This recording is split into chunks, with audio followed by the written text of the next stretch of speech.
पुरणपोळी बनवत आहोत. त्यासाठी 1 वाटी हरभरा डाळ, अर्धी वाटी गूळ, 1 चमचा सुंठ पावडर, अर्धा चमचा वेलची पावडर आणि हे पीठ 1 वाटी गव्हाचं पीठ, 1 वाटी मैदा घालून घ्यायचं.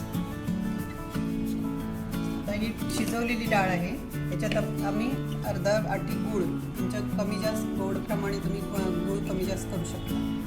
थोडंसं पाव चमचा मीठ टाकायचं. नंतर ते त्या पुरण यंत्रात असं वाटून घ्यायचं. हे 1 वाटीचं पुरण आहे.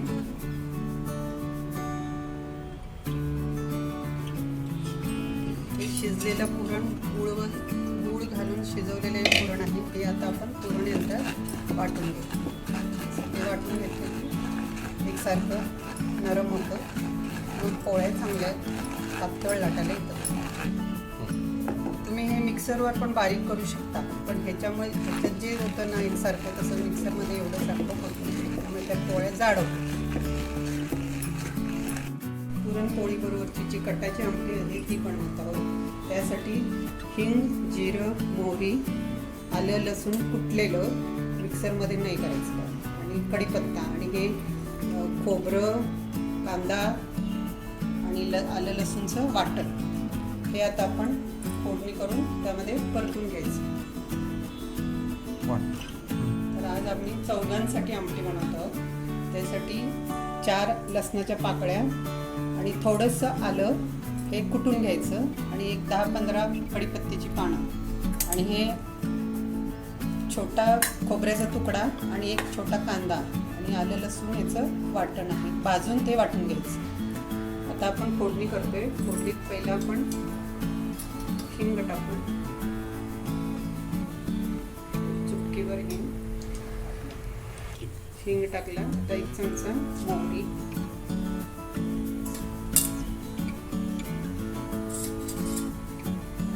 1 चमचा जिरं,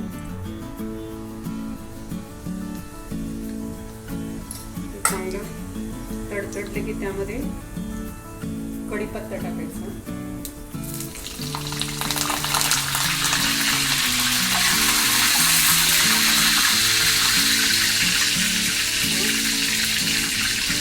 आलं टाकायचं.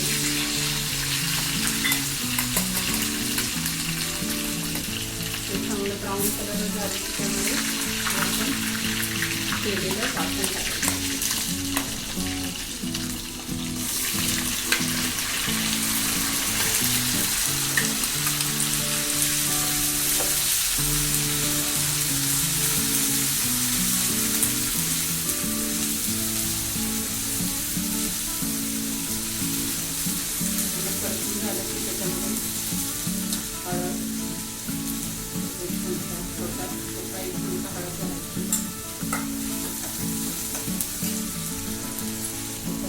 गरम मसाला,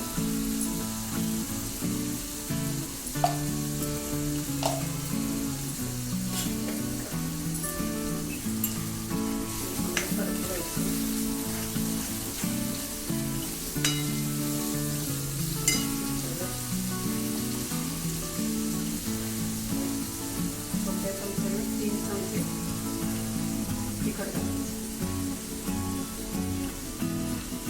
साईजचे 3 चमचे चांगलं परतवायचं. त्याला चांगला तळून देतो.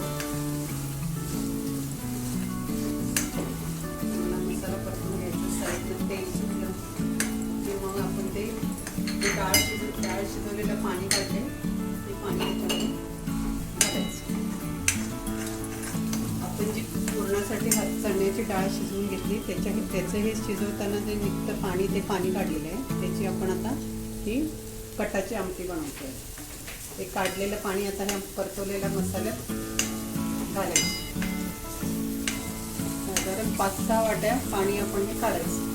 त्याच्यामध्ये थोडी शिजवलेली डाळ काढायची, ती थोडी बारीक करून घ्यायची, म्हणजे आमटीला एक दाटपणा येतो. हे आता आपण त्या मसाल्यात हे डाळीचं काढलेलं पाणी होतं.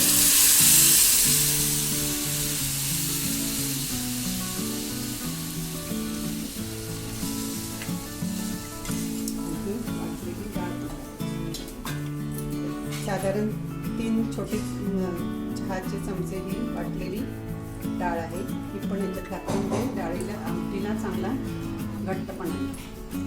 अशी ही साधारण 7-8 वाट्या आमटी तयार आहे. त्याच्यामध्ये आता मीठ टाकायचं.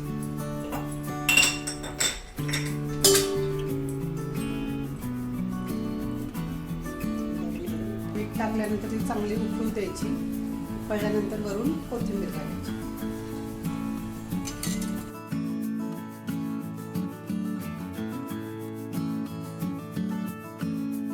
पोळीसाठी पीठ बनवून घेतलेलं आहे, ते चांगलं 1 तास भिजत ठेवायचं आणि चांगलं परत मळून घ्यायचं. चांगलं मळून घेतलं की एक छोटा गोळा घ्यायचा, त्यामध्ये हे आपण आता वाटलेलं पुरण भरायचं. साधारण दोन्ही गोळे सेमच घ्यायचे, भरायचं. जसा गोळा करून घ्यायचा.